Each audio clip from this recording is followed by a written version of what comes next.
Dobrý deň, vážení páni, Dovolte, aby som vás privítala na dnešnej tlačovej konferencii prezidenta Konfederácie odborových zväzov Jozefa Kollára a predsedu odborového zväzu KOVO Emila Machinu. Témou dnešnej konferencie bude vrátená novela zákonníka práce prezidentom Slovenskej republiky do parlamentu na opätovné prerokovanie. Nech sa páči, pán prezident. Vážení páni, prajem vám pekný deň a keďže sa vidíme v roku 2015 takto spolu na tlačovej konferencii prvýkrát, tak mi dovolte, aby som vám aj poprial veľa zdravia a šťastia v roku 2015, ostré pero, ostrú kameru a aby sme sa stretali a informovali našich občanov o aktuálnych dianiach na Slovensku. Vrátená novela zákonníka práce prezidentom Slovenskej republiky naspäť do Národnej rady vyvolala u nás zvláštne pocity. 14. januára 2015 sa predstavenstvo Konfederácie zaoberalo jak stanoviskom k postoja prezidenta republiky a ja by som vás rád poinformoval, čo sme v tomto ohľade všetko spravili a akým spôsobom vnímame vrátenie tejto novely od prezidenta. 5. decembra 2014 sme oslovili prezidenta republiky so žiadosťou o podpísanie novely zákonníka práce, kde sme uviedli všetky dôvody, ktoré nás vedli k tomu, aby táto nová právna úprava, ktorá mala sprísniť podmienky dočasného agentúrneho zamestnávania, sme videli možnosť zlepšenia postavenia agentúrneho zamestnanca, neobmedzenie flexibility trhu práce v zmysle agentúrneho zamestnávania, ako namietali samotní zamestnávateľia. Naopak ocenili sme aj prácu tých agentúr dočasného zamestnávania, ktoré poskytovali služby zamestnanosti s vedomím si plnej zodpovednosti. Na naše prekvapenie prezident Slovenskej republiky sa stretol iba so zamestnávateľmi a vlastne aj jeho samotnom vyjadrení, ktoré zdôvodňuje vrátenie novely zákonníka práce naspäť do parlamentu, jasne zaznieva, že na tlak zamestnávateľov, jak skupín zamestnávateľských zväzov, tak aj jednotlivých zamestnávateľov sa rozhodol vrátiť tento návrh novely do parlamentu. Nikde v zdôvodnení nie je spomenuté ani to, ani jedným slovkom, že Konfederácia odborových zväzov žiadala o podpísanie tohto zákona. Je pravda, že od 5.12. do dnešného dňa sme odpoveď na náš list a našu žiadosť z prezidentskej kancelárie ani od prezidenta nedostali, čo teda Konfederácia vyjadruje dosť veľké rozhorčenie a vôbec aj poľutovanie nad tým, že prezident Andrej Kiska, ktorého krédom predvolebnej kampane boli aj slová o pomoci slabším, z pozície prezidenta odmietol pomôcť tým, ktorí si nedokážu poradiť so svojimi problémami. Preto sme opätovne oslovili prezidenta, kde sme vyjadrili svoj postoj a zároveň sme napísali aj list a oslovili sme predsedničku poslaneckého klubu Smer ako najväčšieho poslaneckého klubu pani Lašákovú so žiadosťou, aby táto novela bola opätovne v parlamente schválená. Všetky tie dôvody, a prečo máme taký záujem na to, aby táto novela zákonníka práce bola prijatá v takom rozsahu, ako bola dohodnutá, ako nakoniec aj bola prerokovaná v Hospodársko-sociálnej rade vlády, vám myslím, že konkrétnejšie oznámil môj kolega Emil Machina, predseda odborového zväzu KOVO, ktorého sa najviac jeho odborového zväzu dotýkajú práve agentúry a zamestnávanie cez agentúry dočasného zamestnávania. Nech sa páči. Ďakujem pekne. To, že pán prezident sa rozhodol nepodpísať, je v poriadku. Ale to, že nás neprijal, to v poriadku nie je. A ak sme požiadali o prijatie a stretnutie, sa sme vysvetlili, že prečo tá novela, aký to má dopad na zamestnancov a na tých, ktorí robia v agentúrach, ale aký to má dopad na štátny rozpočet, tak to sme chceli hlavne vysvetliť, aby potom sa rozhodlo čo najsprávnejšie. Ak prijal Zväz automobilového priemyslu a prijal aj zástupcov RUZ, ktorí zastupujú niektoré agentúry, tak som presvedčený, má prijať aj nás. A bolo by to správne a ako by sa rozhodol, je to už jeho vec a je to v poriadku. Dnes v agentúrach sú veci, ktoré nie sú ani v súlade so zákonom. Agentúry obchádzajú a A podľa našich zistení a prieskumu, ktoré sme si robili, štát prichádza o 100 miliónov eur ročne na dania, ktoré agentúry neplatia. Tým, že riešia zamestnávanie živnostníkov, tým, že riešia dohodárov, tým, že robia cestiaky a robia cezhraničné veci prideľovania ľudí. A ďalšie kroky, ktoré sú bežné s tým, že ten agentúrny zamestnanec, ktorý tam pracuje, nejde o flexibilitu, ale o znižovanie nákladov. Čes výnimkám a čes firám, ktoré to robia v poriadku, dokonca s niektorými podpísané aj medzinárodné dohody a tam to je OK. Ale sú mnohé spoločnosti, ktoré takto robia a je väčšina. A ak má byť flexibilita taká, že v niektorých firmách robí cez agentúru to 5 rokov na tom istom pracovnom mieste, tak to vôbec flexibilita nie je, ale je to jednoducho znižovanie nákladov. My sme dali aj mnohé informácie, mnohé listinné doklady na Ministerstvo práce a sociálnej veci, na inšpektoráty a týmto chcem aj vyzvať pána ministra a prípadne štátneho tajomníka, aby sa na to pozreli a dohliadli a začali konať aktívnejšie, aby tí ľudia, ktorí porušujú zákon, boli za to aj potrestaní. Nie len z pohľadu pracovnoprávnych, ale aj z pohľadu daňových vecí. Lebo som presvedčený, že došlo k porušeniam k mnohým, ale samozrejme, že je treba, aby sa to vyšetrilo dôkladne a aby už z toho boli nejaké výstupy. Tie informácie sme dali priebežne a je ich dostatok na to, ktoré sme získali buď od našich členov, buď od zamestnancov, alebo tých, ktorí túto prácu vykonávajú. Z toho dôvodu sme sa rozhodli, že 27. útorok ideme robiť protestný pochod pred prezidentským palácom, tam začneme. Chceme upozorniť prezidenta, že aby počul aj ľudí, ktorí ozaj sú na tom zle, ktorí pracujú cez agentúry v neistotách a zneužíva sa ich sociálne postavenie práve z regiónov, kde tá nezamestnanosť je vysoká. Ľudia sa mnohokrát boja, čo len s nami rozprávať, alebo dať nám nejaký podnet a podpísať sa, ak majú nejaký problém. Lebo hovoria, my vám to povieme, a je dohoda medzi agentúrami, že nás v živote už nezamestnajú. Tento strach tu je. Vo viacerých prípadoch, ktoré máme v skutočnosti, ktoré sú, nám sa podarilo nájsť pár ľudí, kde sú súdne spory, veríme, že ich vyhráme a že dopadnú dobre prospech tých ľudí, ale ten strach je neskutočný. Takže práve preto táto novela, a ak by nepomohla, budeme žiadať ďalšie kroky, aby tí ľudia, ktorí pracujú, mali ozaj také isté postavenie, ako majú aj kmeňoví zamestnanci, s tými istými podmienkami, dokonca musia byť drahší ako kmeňoví zamestnanci, lebo sú flexibilní, majú väčšiu neistotu a preto musia mať vyššie nároky finančné ako kmeňoví zamestnanci. Dokonca sa nastáva to, že mnohí zamestnávateľia prepustia ľudí, založia vlastnú agentúru a na tie isté pracovné miesta príjmu tí istí ľudia ale cez agentúru. A týmto riešia úvodzovká flexibilitu, ale nie je to flexibilita, je to jasné znižovanie nákladov, lebo nemusia platiť odstupné, mnohokrát iné podmienky, nie všetky nároky z kolektívnej zmluvy sú predmetom plnenia, niekedy problém so stravnými lístkami, iná hodnota, iné veci, alebo zabezpečenie stravy a ďalšie problémy, ktoré v rámci agentúrneho zamestnávania na Slovensku je. Je tam nezamestnaných 70 000 ľudí zhruba v agentúrach mesačne, s tým, že 90% robí v rezorte, ktoré zastupuje odborových zväzkovo. 90%. To je pomerne veľký počet a hlavne to je v mnohých strojárskych podnikoch, v dodávateľoch, hlavne v subdodávateľoch, kde ten tlak je veľký, v elektrotechnickom priemysle, v strojárskom priemysle, ale aj v ďalších odvetiach, kde pôsobí OZK. Preto nám strašne záleží na tom, aby tá novela bola schválená, aby sme mali väčší priestor my ako odbory. Máme právo kontroly, budeme dávať podnety, budeme si pýtať zmluvné vzťahy v rámci kolektívizmu, či sú plnené a to všetko je vecou toho, aby ten zákon schválený bol, aby sme takúto činnosť mohli urobiť a ochrániť tých ľudí, ktorí robia agentúru a zároveň ochrániť aj ľudí, ktorí sú v kmeňovom stave. Lebo dnes sa nám stalo, že tí ľudí nám prepúšťajú a zamestnávajú iným spôsobom. Buď na živnosti, buď cez agentúry, buď pridelenie práce, alebo iná forma, ktorá tam bežne je použitá, ktorá je oveľa lacnejšia.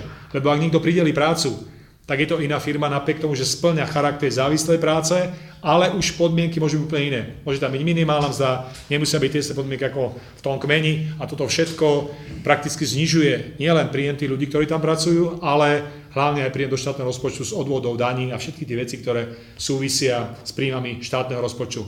Takže to je stav, ktorý tu je a je to neskutočný biznis. Neskutočný biznis. Dnes jedna agentúra, ktorá má 2000 zamestnancov, tak zarobí čistého 500 000 eur za mesiac. Takže preto aj ten tlak a aj tá snaha urobiť všetko preto, aby sa to neschválilo, aby tento biznis, ktorý tu je, ďalej mohol pôsobiť a ďalej sa mohol na to veľmi šikovne zarábať. A možno mnohokrát agentúre sú 3, 4 ľudia, niekedy 5, ktorí robia tú agendu okolo toho administratívu a obchod prakticky beží a doplácajú na to tí najslabšie skupiny ľudí. Preto ma to mrzí, že pán prezident sa takto zachoval a nevypočul si tie argumenty, ktoré máme. Ako by sa rozhodol, rešpektujeme rozhodnutie. To je v poriadku, ale si myslíme, že prijať nás mal, keď sme o to požiadali, tak ako prijal aj 2 zamestnávateľské zväzy.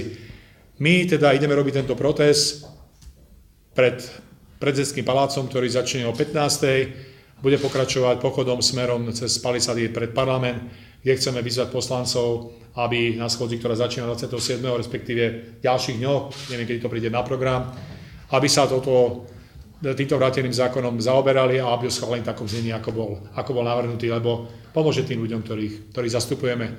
Takže toľko k tej téme, ktorá tu je, a k tým našim výhradám, ktoré máme k vráteniu tohto zákona späť do parlamentu. Ďakujem. Ďakujem. Tomáš Pozesel, nech sa páči, otázky potom.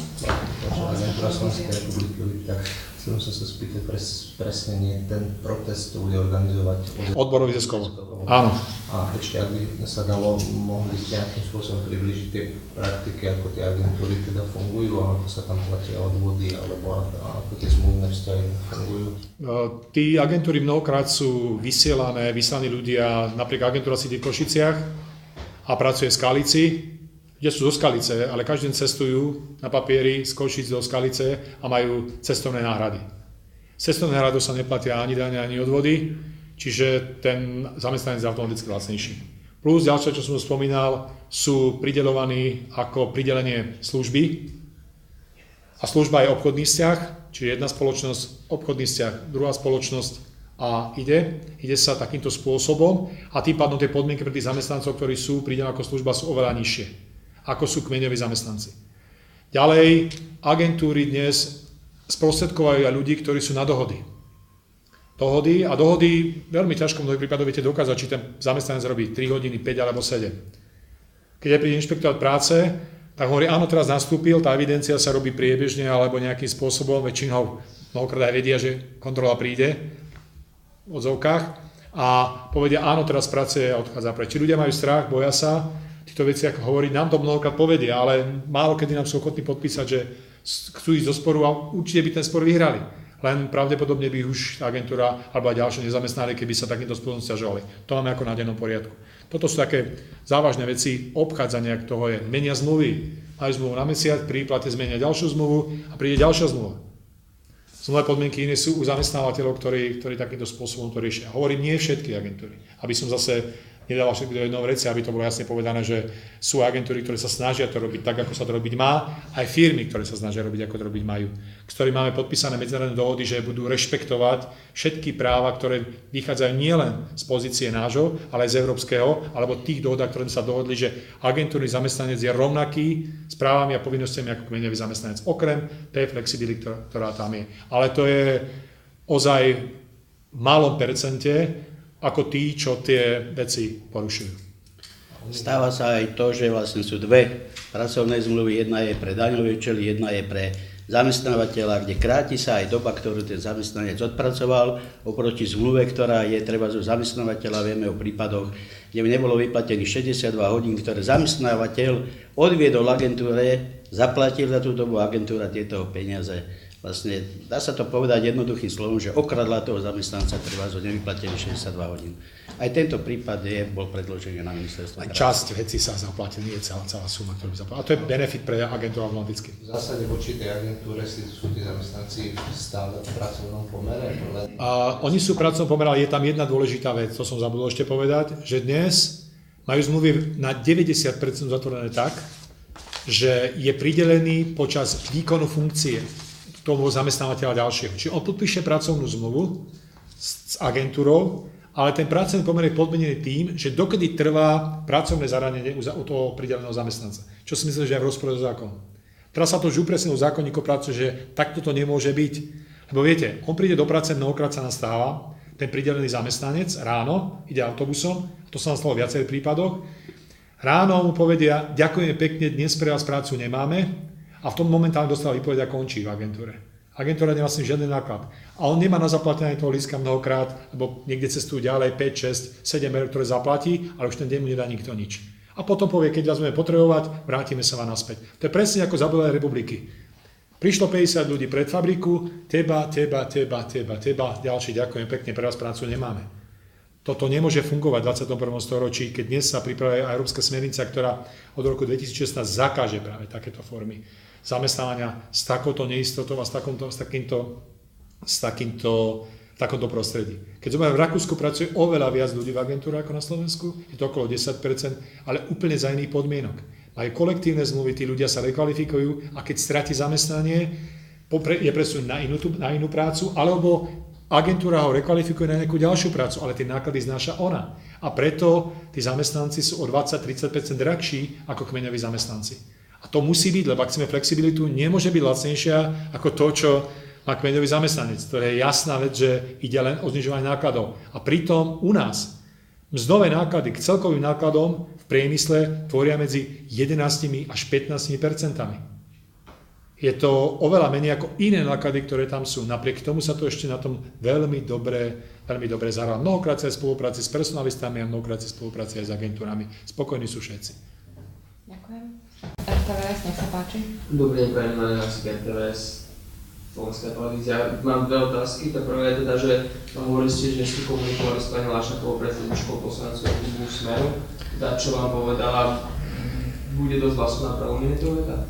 Odpoviem hneď, nekomunikovali sme priamo s pani Lašakovou, som hovoril, že Konfederácia sa obrátila listom na pani predsedničku, ktorú sme zaslali v týchto dňoch na to, aby znova s tými našimi dôvodmi, prečo trváme na tom, aby táto novela zákonníka práce bola prijatá v pôvodnom znení tak, ako bola navrhnutá prvýkrát. Odpoveď zatiaľ nemáme. A my chceme, aby nás prijali takisto v parlamente v ten útorok a chceme diskutovať a presvedčiť už predsedu parlamentu alebo predsedu poslaneckého klubu a ministra práce, sociálnej veci a rodiny, aby tá novela prešla tak, ako bola navrhnutá prvýkrát. Aby mali dostatok poslancov, aby to veto prelomili.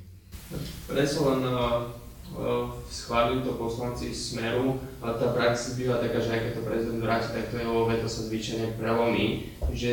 Či je naozaj potrebný ten protest a to celé, keď je ako keby veľmi pravdepodobné a hraničiace s istotou, že to veto sa prelomí.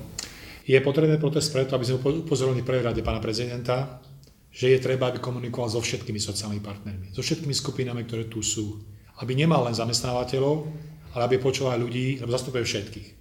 Môže sa rozhodnúť ako chce, to je v poriadku, je to jeho právo, rešpektujeme to, ale minimálne by si nás mal vypočuť.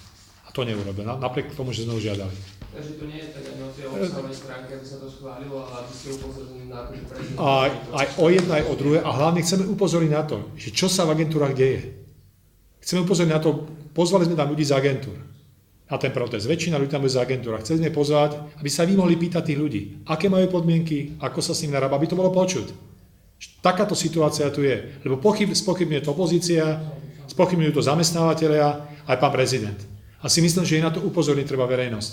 Že toto tu je, takýmto spôsobom sa s tými ľuďmi zaobchádza a je to upozornenie. Je to výzva, že ak chceme ozaj stabilizovať podmienky, pomôcť tým najslabším, že treba ich počúvať.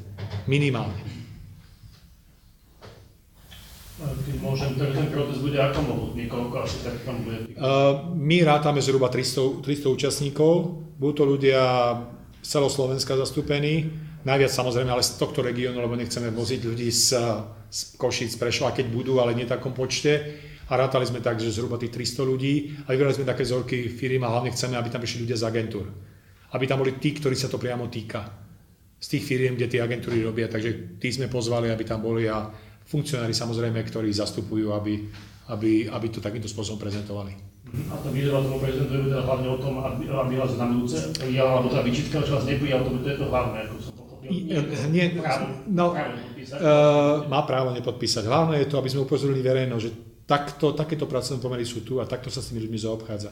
Aby tá verejnosť vedela. Lebo teraz idú len informácie, že je to v poriadku, poškodí sa podnikateľské prostredie, je problém, zniží sa flexibilita, firmy odídu a všetko okolo toho. A my chceme, aby počul hlas tých ľudí, ktorí sa to priamo týka. Nielen jednej strany zamestnávateľov, ale aj tých ľudí, ktorí práve v takýchto podmienkach pracujú. To je jeden hlavný. A potom druhý je ten, že upozorní pána prezidenta. Pán prezident, prosím vás na budúce, keď vás požiadame a takto vážne veci, že sme boli radi, keby ste sa sadli za stôl a minimálne s nami o tom komunikovali, ak ste prijali jedných a druhých zamestnávateľov. Prvé sa pýtam na to, lebo vlastne už to je taký symbolický ten protest pred prezidentským palácom, keďže už to nie je v jeho rukách a to veľmi neviete aj na parlamente. Takže keby ten protest bol možno ešte preto 15 dňov lehotu na podpis, tak by to malo vlastne reálny efekt na prezidenta. Teraz je to už spätne vlastne My sme to dali v tomto čase. Keď sme boli rokovali, že nás príjme a budeme s ním diskutovať a vypovedal, že nie a že ide to podpísať, tak potom sme spravili protest skôr. Ale my sme nevedeli. My sme stále dúfali, že teda takto veci, že ozaj zváži všetky argumenty a že to podpíše. Zas protestovať pred prezidentským palácom vtedy, keď nevieme, či to chce alebo nechce. Nechce podpísať. No skôr vyzývať, asi to bola nejaká výzva, lebo to by tiež nebol zase celkom košer. O tomto probléme, čo sa týka agentúr dočasného zamestnávania, pri prvom stretnutí, ktoré aj zatiaľ bolo jediné, prezidenta Slovenskej republiky a prezidenta Konfederácie odborových zväzov ešte v rámci nejakých jeho prvých prijatí, a pri otázke, čo nás najviac trápi a čo riešime, tak som hovoril práve o agentúrach dočasného zamestnávania, pretože tento proces je dlhodobý. Vôbec novela zákonníka práce sa nerodilo ľahko, bolo x stretnutí so zamestnávateľmi, s agentúrami na ministerstve práce, rokovania o nájdení konsenzu medzi vlastne sociálnymi partnermi, z ktorého vyšla táto novela. Takže pána prezidenta už vtedy som upozorňoval, že nás tieto agentúry dočasného zamestnávania veľmi tlačia. Ja som bol veľmi prekvapený, keď vlastne po 5.12., keď sme ho listom požiadali o to, aby podpísal novelu zákona aj o prijatie, tak pán prezident prijal jednu skupinu ľudí. Takže my sme nemali ani možnosť nejakým spôsobom robiť protest, nejaké zhromaždenie, pretože toto prebehlo viac cez médiá, že prijal skupinu zamestnávateľov, kde hovoril s nimi o tejto novele. Sme očakávali, že si vypočuje nás, to sa nestalo, novela sa vrátila do Národnej rady, my vlastne teraz chceme podporiť prijatie opätovne tejto novely a zároveň poukázať aj na to, že tento spôsob komunikácie medzi sociálnymi partnermi a prezidentom Slovenskej republiky nie je najideálnejší z nášho pohľadu a nepáči sa nám takýto spôsob. Máte niekto ešte otázky? Individuálne. Ďakujem vám za účasť. Ďakujem aj my.